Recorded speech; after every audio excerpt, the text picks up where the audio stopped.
So I had this client who was doing very high frequency squatting. They were squatting every couple of days and doing a lot of sets and reps. And what ended up happening was pretty much what you thought. They ended up getting more coordination, being more efficient, and ultimately squatting a lot more weight. So there was something about this that seemed inauthentic to my client, like it wasn't a valid means of getting stronger. Like getting stronger by moving better wasn't somehow the same as developing like real brute strength. So they asked the question, is technique the same as strength? Are those changes valid? Is that ultimately what we're after, or should we look at them differently? Now, it's a pretty interesting question. It highlights something that I think a lot of people look over because we're so used to speaking in really vague, non-specific terms about these types of ideas. So I want to take the opportunity to shed some light on it and clarify some of these definitions. So let's start out with what we mean by strength and technique. In humans, when we talk about strength, we're talking about force production. And the easiest proxy we have to measure that is just how much weight can you pick up? How much weight can you move? All things being equal, it seems that any system that can move the most weight is going to be stronger.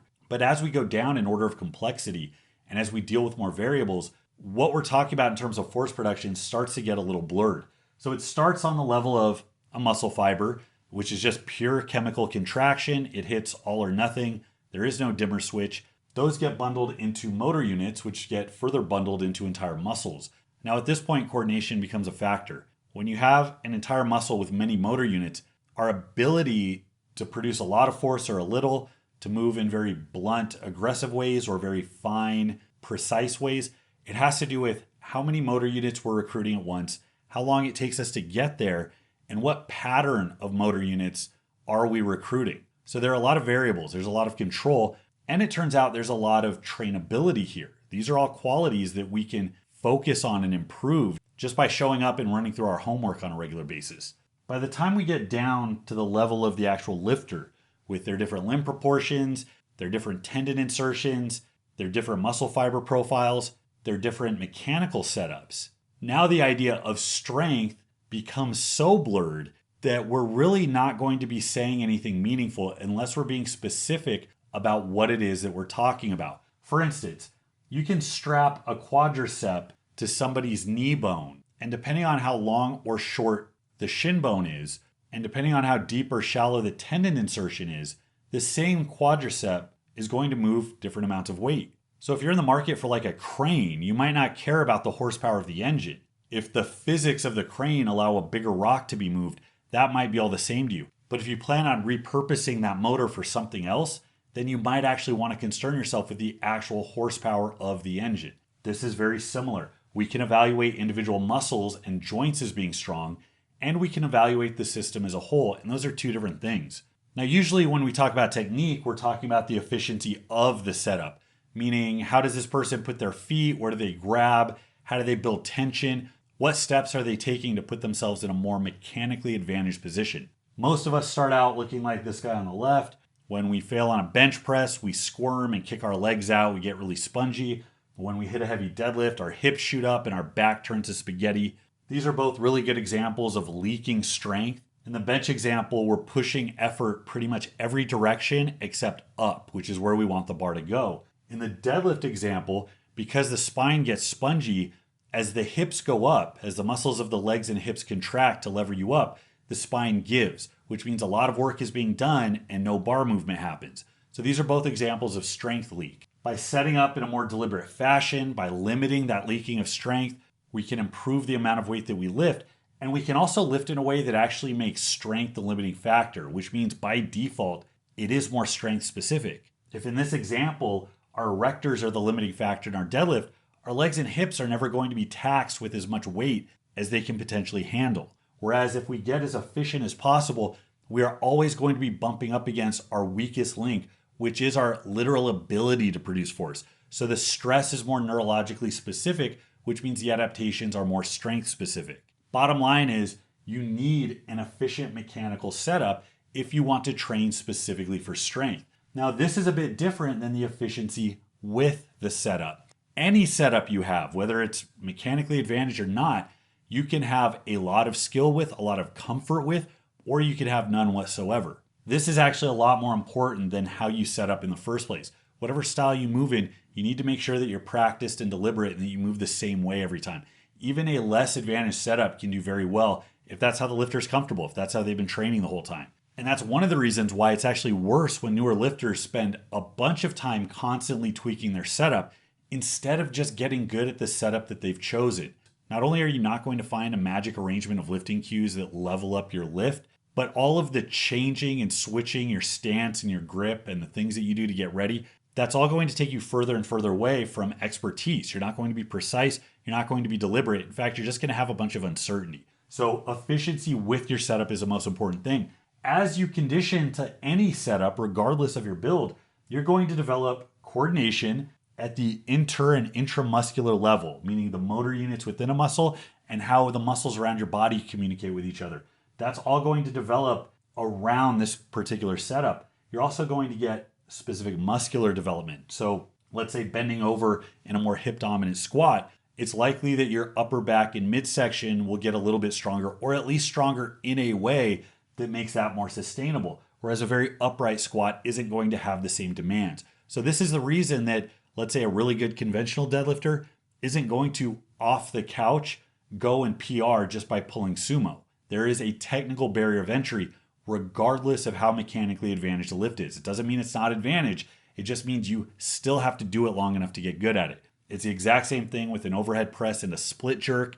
Guys with monster overhead presses that strict or push press can't just go split jerk and then do more weight than they've ever done. There's a very high technical barrier to entry.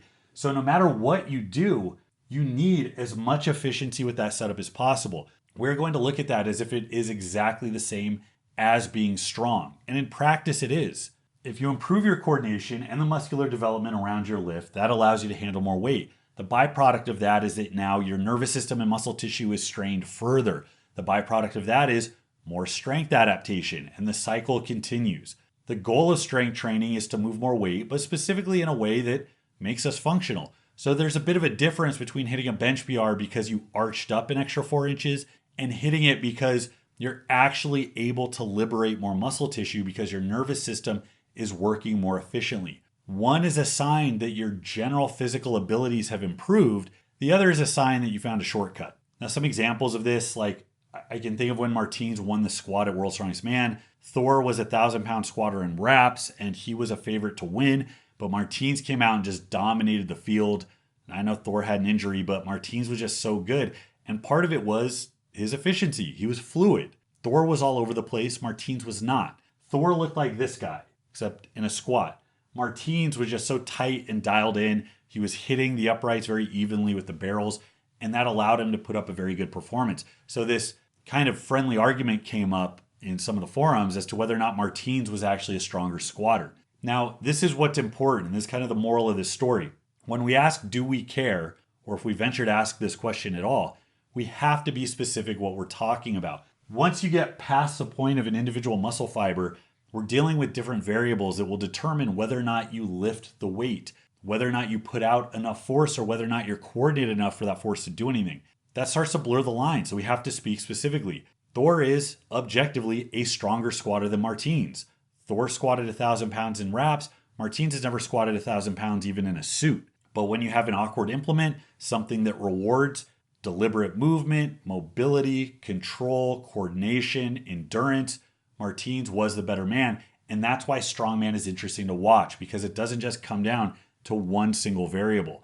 Another example is with your abdominals and bracing. You could have somebody who can do 20 sit-ups with a 100-pound dumbbell on their chest, but during a round of 90-90 breathing, they might turn purple and have their abs go limp after like 3 seconds. Even though they're very strong in one expression of strength, the one that you might need, which is an isometric contraction like you would use during a deadlift or squat, might actually be very weak. And you can trace it back to being uncoordinated or unconditioned. And that might be very different than not having enough muscle tissue in the first place.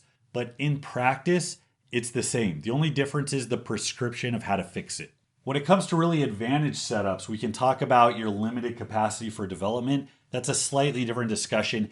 If you start to really reduce the range of motion or only train in the pocket where you feel the absolute strongest, there's a trade-off there. It's a ton of neurological development, but eventually it gets so narrow and focused that it stops carrying over to other things, including general muscle growth. So there's a problem with over-specialization. Likewise, there's a problem with not having any technical setup, and some guys pat themselves on the back because they don't engage with that phony strength. They're about real strength. The end result of that is that you never actually end up moving efficiently enough for strength to be the limiting factor. So you can't do strength specific work. So as long as you're doing some type of developmental work that has an even trade-off where you're disadvantaged and going through some range, but you're also having work that is very advantaged and exposing you to heavier loads, you are going to become a well-rounded lifter. But as far as the big picture is concerned, your goal is to commit to a style of lifting and practice that setup until you are an expert at it. That is the point. You want to do that with your main lift. You want to do that with your variations. You want to do that even with your isolation work. Your goal is to be an absolute machine. And the more practiced you are in these movements, the better you can potentially do. And that's especially true with developing the type of physical ability you need to do well in other arenas. So hopefully that cleared some stuff up, guys. If you have any questions, go ahead and leave it in the comments or take it to the Base Strength page on Facebook. For coaching and mentorship, don't forget to check out EmpireBarbellStore.com. Spots are now open. And for exclusive content and direct interaction with me, check out my Patreon page. Thanks so much for your support and for watching, guys. Till next time, this is Bromley. I'll see you.